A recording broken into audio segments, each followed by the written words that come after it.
What's going on, guys? Proof here. I'm bringing you another deck profile video.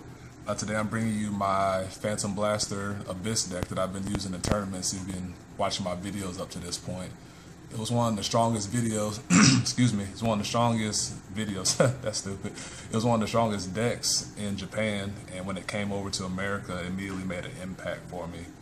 And a little backstory about this deck was that it wasn't even what I wanted to build at first. When it came to America, I originally wanted to build Cat Butler Risers, but since Bushiroad decided they were going to push back the sets and move up the extra booster, I needed something to build besides Spike Brothers, and I decided that I was going to build Abyss, and I'm very thankful that I made that decision. I haven't looked back since.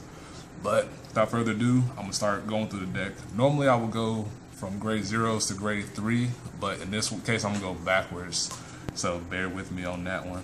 I'm going to start with 4 Avenger Phantom Blaster Abyss, the main grade 3 unit that you want to ride first.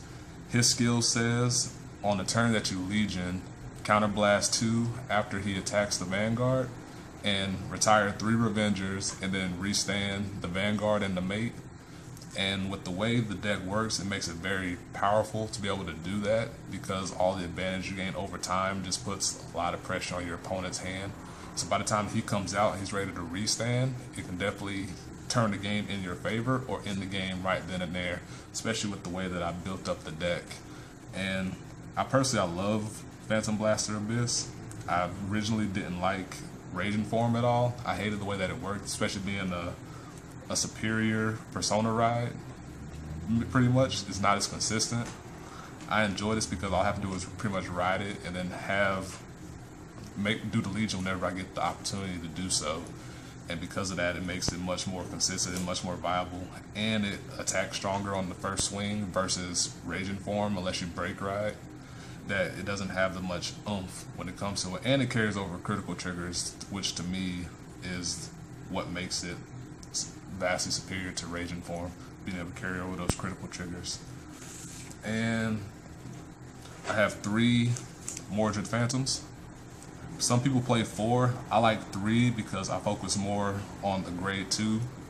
Grade 2s to be able to give me early aggression, early pressure, because I'm more of an aggressive player, along with the advantage I can get through the retires and the free calls that I can get. I like being able to pressure my opponent with the attack sooner and then make way for Abyss when the time is right. Mordred is a great backup ride, because if I don't have Abyss in my hand, I can definitely ride to him and still be able to use Judge Bow, my starter. And if worst come to worst, I can break ride Mordred on top of a Mordred and still get the power boost, or I can break ride Abyss on top of him and then he attacks for 32k unboosted, or 37k or 38 plus, whatever, boosted on the turn that I break ride Legion. And he's good to have in the rear guard slot, especially behind or with Swordbreaker behind him, because it makes a 17k column, which is better than what the other cards in the deck can do. And because of that, I still play him in the deck. As for the grade 2s, 4 Blaster Dark Avenger Abyss. He's a key card to the deck, not only because he can Legion with Phantom Blaster Abyss, but because his ability that allows me to retire grade 1 or lower rear guards, which comes in handy, so I can kill somebody's starter, which sets them back to be able to use that particular starter skill, which usually fuels their whole deck, or not their whole deck, but a good portion of their deck. For example, going against CEO Yggdrasil, being able to kill Shiny Angel stops her from being able to get those free soul charges, so she doesn't get her skill off as easily. And I definitely want to try and get him turn 2, and if you see my videos, you see that he is very loyal and definitely comes around that time to be able to give me that early advantage on my opponent, and he comes in great handy, and definitely play him at 4. Next, I have 4 Maccart. Maccart says, when you Legion, search your deck for a grade 1 or lower Avenger and called out at rest. It's definitely good for getting Swordbreakers off the field, because you can't retire her because she's not a Avenger unit. I have 4, so that maximum consistency, of course. And because like if I lose one early, like if I need the attacker early, I know I have 3 more left, or if I have to ride one early, I have 3 left over to be able to use his ability, so that when I legion up to Abyss, I have the capabilities to get that free unit or to get that next revenge unit that I need onto the field to be able to, so I can have Abyss eat something, have it at the ready. And I used to play 3 in here, and this was a recent fix because I used to have 4 Blaster Dark Revengers, which I'm going to get to in a second. I recently made this fix because I felt that I needed the extra Maccart in here to be able to, so when I re-ride and re-legion with Abyss, I can have that extra unit handy to be able to give me a free unit, which makes a big difference between having the ability to do Abyss's restand versus not being able to do Abyss's restand. So 3 is good. I prefer 4. That's just my preference. You can definitely play 3 and still be okay. And I have 2 mana. Mana says when you call her, you search your deck for a grade 1 or lower Avenger and put it in the same column as her. So along with her and Maccart, I have 6 numbers, don't mind me.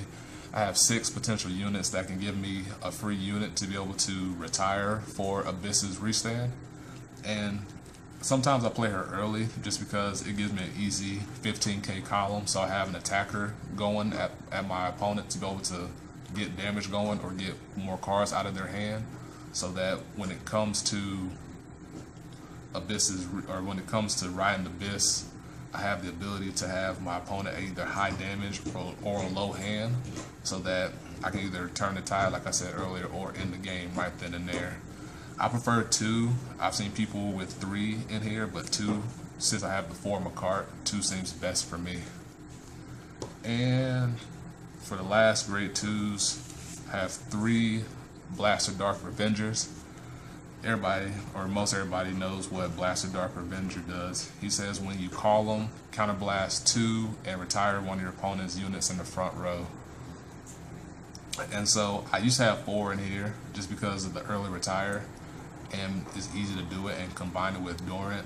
And having the extra, or having 4 in here, makes it easy for me to say I have 1 counterblast open. I can call out Blaster Dark in front of Dorant, unflip 1, and then have 2 left for Abyss's restand if my opponent tries to hold me out of the skill.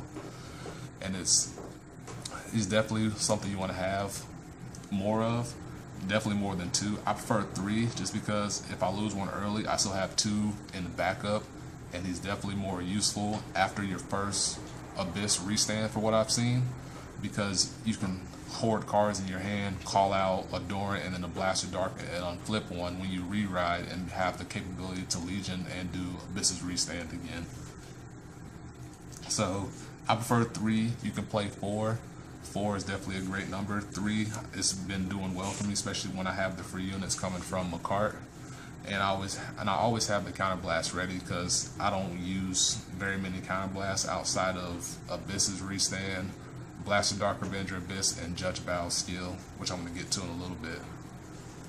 As for the grade 1s, I'm going to start off with 3 Transient Revenger Masquerade. I love this unit. He's such a workhorse early in the game because he can attack for 10,000 power with almost anything that I ride, and he suits my aggressive style, and he's easy to call. He's a viable unit to have out in the front row, especially if you end up having a sword breaker in your hand early, and you can call her behind Masquerade and have a 16k column to pressure your opponent with and make them want to attack this lowly grade 1 unit that you have going. He's also prime Maccart fodder, or a Maccart get to be able to eat for Abyss. He's easy to get out the deck. He's candidate number 1 to get out the deck for that. And all in all, he's a very good all-around, good purpose unit. And 3 is what I use. I've seen people play 2 of him and 1 Shadow Lancer. I've tried that before. It wasn't a favorite of mine because I don't mind having spare Mordreds in my hand, because I can call them out to field and have them make a decent column and come stride in the next couple months, he's going to be able to just pitch those out the way for your stride anyway.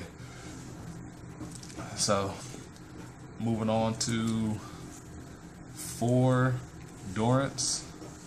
Durant is what you need as an unflip engine to pair with Blaster Dark Avenger to be able to A, give you another chance to use an Abyss's Restand, B, give you more access to your counterblast skills because a lot of things use counterblast in the deck, and C, it's a quality 7k booster with no consequence to having it in the deck anyway.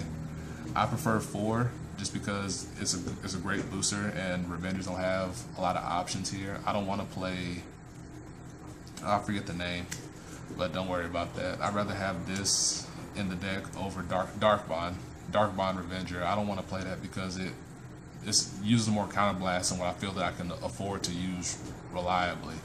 So I prefer to have the Durant in here over anything else, and I would definitely play 4. 4 is my preferred number. I wouldn't go, you can try 3 if you go less on the Blaster Darks, but I wouldn't go less than 3 just because the unflip engine is so necessary when it comes to getting Abyss's Restand off again. And two Sword Breakers. Her ability says when you call her from the deck, Soul Blast 1 and draw a card. Sometimes I call out 2 of them depending on who I'm facing. Like if I'm facing down Glare or something that's very heavy on the restricting the grade 1s from my hand, I want to call out 2 of these to get them out the deck, A, and B, I can try to draw into more of my triggers to protect myself in the future or the following turns. And if I get her early, so be it. It's not all lost just because I can still make use of her. But all in all, you want to have her in the deck hopefully and call out at least 1 of them if and when Judge Bow's boosted attack hits. And she's a great unit to have for those free pluses that we all enjoy. And 4 perfect guards. I don't want to use the Quintet Wall. I wouldn't advise using the Quintet Wall just because the counterblast gets heavy.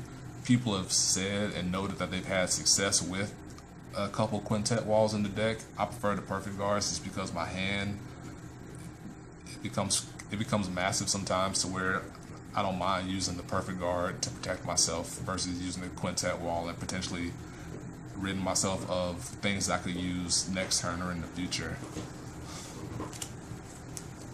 And as for the grade 0s, the starter being Judge Bow Revenger. Judge Bow is the best starter in my opinion for the deck just because he's the best dog, all in all basically. And when his attack hits, when this boosted attack hits and you have a Revenger or a Phantom in front of him, you counterblast 1, put him into the soul, and search your deck for 2 grade 1 or lower Revengers, or 2 grade 2 or low, grade 1 or lower Shadow Paladins, I'm sorry.